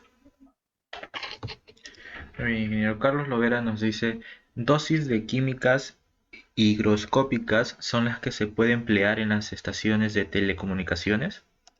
Correcto, correcto, es correcto. Lo que él está diciendo que las dosis de higroscópicas son las que retienen el agua. Si usted alguna vez ha trabajado con una dosis química de tratamiento de terreno, y después de haber hecho las recomendaciones, vuelvo a repetir, las recomendaciones del fabricante, por ejemplo, hay empresas que te dicen, bueno, ¿sabes qué? Si la resistividad tú la quieres bajar 80%, ponle una dosis cada metro cúbico de excavación. Pero si la quieres bajar 95%, le pones 3 dosis por metro cúbico. Al final, cuando tú terminas, estos elementos se forman como un gel y hacen de que el suelo, si tú te paras encima, inclusive tienes la sensación de que estás sobre una masa de una gelatina. Y es porque ese compuesto está reteniendo el agua. Y al retener el agua es higroscópico.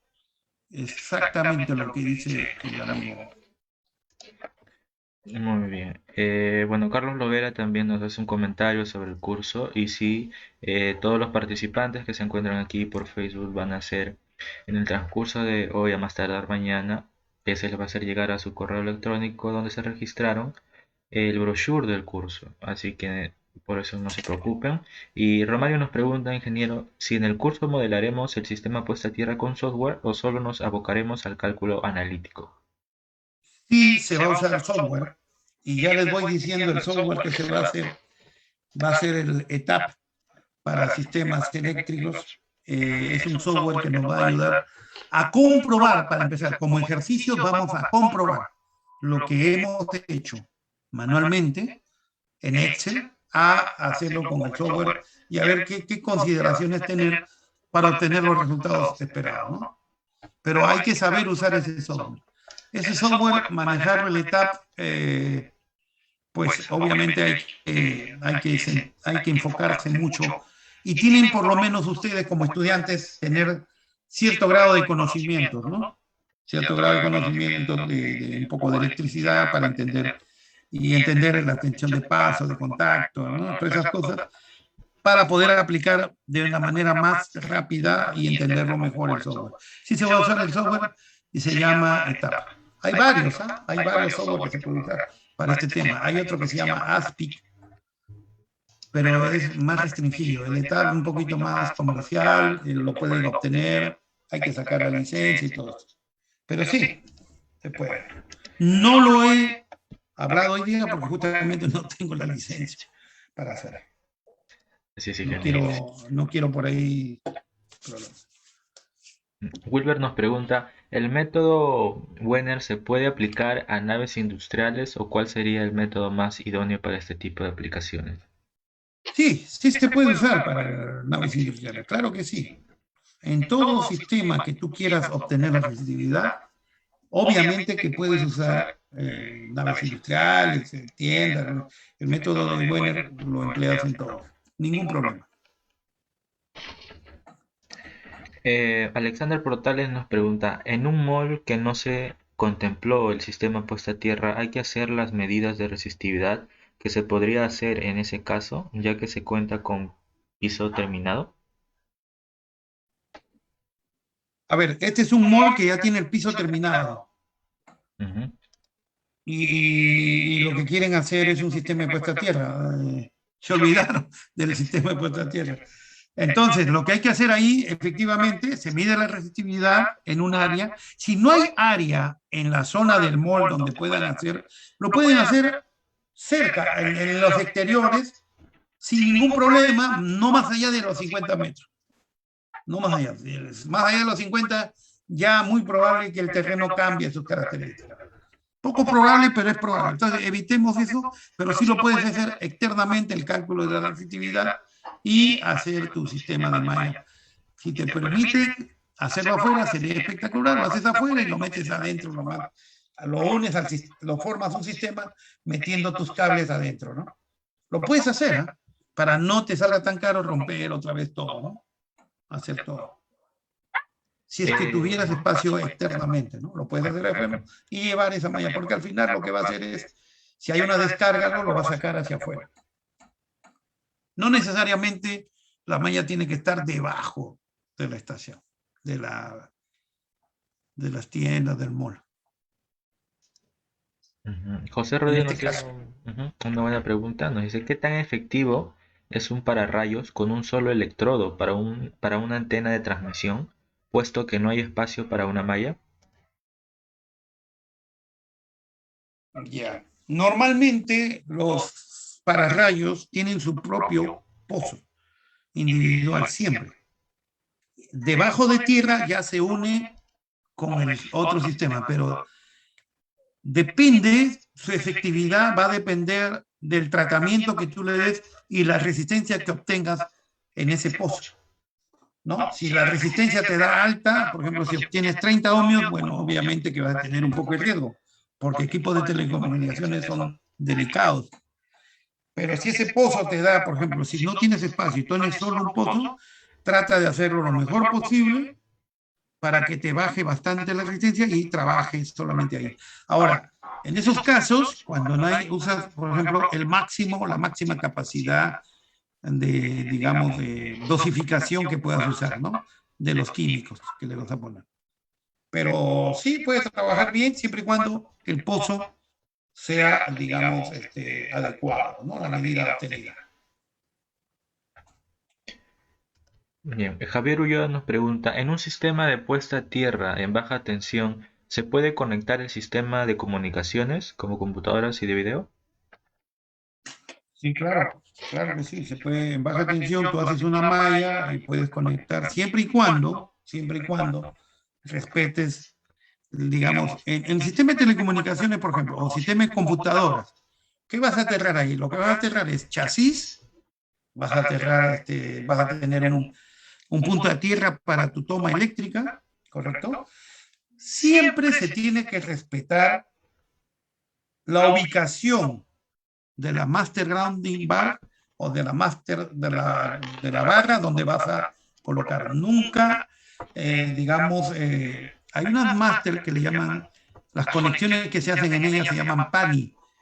Ya les voy a explicar qué significa, pero si tú respetas lo que es chasis, llevarlo a una barra y de ahí a la master, o el neutro llevarlo, o la tierra llevarlo a una barra que está debajo de la otra. Entonces, bajo ciertas consideraciones no tendría ningún problema de usar ahí la malla de puesta a tierra. Pero siempre respetando la ubicación de tus barras, a donde estás llevando todo lo que es estructura, todo lo que es chasis metálico, todo lo que es neutro, por ejemplo, la tierra, llevarlo al tablero, a la barra del tablero, y de ahí recién llevarla a la barra máster. Hay que respetar, hay condiciones para hacer eso. Pero sí se puede usar, la malla de tierra funciona para todo, pero siempre y cuando respetes la secuencia y la ubicación de los aterramientos que tienes que hacer. Muy bien, ingeniero. Y para terminar, bueno, con la ronda de preguntas, la última pregunta de Ronald. ¿Por qué en alta frecuencia no se detalla a plenitud el análisis de la tensión de toque y de paso, como si tampoco no menciona la norma IEC? Claro, por supuesto, las correspondientes normas referente a descargas atmosféricas en estructuras. A ver, eso tiene razón también el participante. Efectivamente, es un poco complicado y todavía por eso es que las normas se están actualizando constantemente. La última, creo, la IEEE ha sido, bueno, del 2020, creo que ha sido la última, y se sigue actualizando. Pero es verdad lo que dice, en alta frecuencia hay que hacer estudios específicos, lo que se está haciendo ahora son estudios específicos para ese tipo de uso, ¿no? De alta frecuencia, las normas. Las tensiones de toque y de paso normalmente se hacen en estándares, como bien dice, que recién maneja la IEEE, ¿no? La IEEE 80.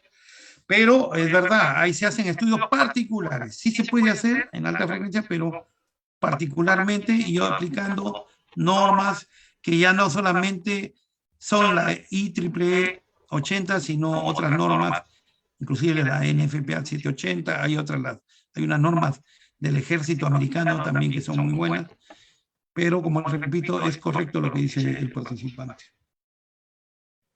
Muchas gracias, ingeniero. De mi parte ha sido todo. Agradecerles a todos los participantes. Gracias, ingeniero, también. Le doy pase a mi compañera Soraya para que pueda darle algunos alcances también sobre el curso que se va a estar dictando en los próximos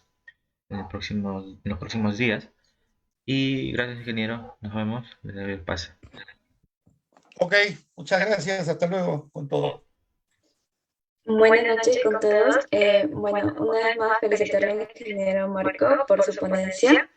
Y bueno, a los participantes solamente quería decirles que los que deseen certificación por el webinar del día de hoy, ahí he dejado un enlace de WhatsApp donde pueden ahí dejar su correo electrónico para los que desean información, y también acerca del curso también pueden escribir ahí en el enlace de WhatsApp. Muchas gracias con todos. Y bueno, también a sus correos electrónicos voy a enviar la información que los que se han inscrito mediante el formulario. Y bueno, que tengan una excelente noche y bueno, eso es todo por mi parte. Muchas gracias. Bueno, señores, muchas gracias con todos y bueno, estoy dispuesto a apoyarlos en lo que quieran y cuando quieran. Seguramente hay la posibilidad a través de la empresa Capacitor de poder, digamos, seguir contactándonos. Un fuerte abrazo para todos y buenas noches.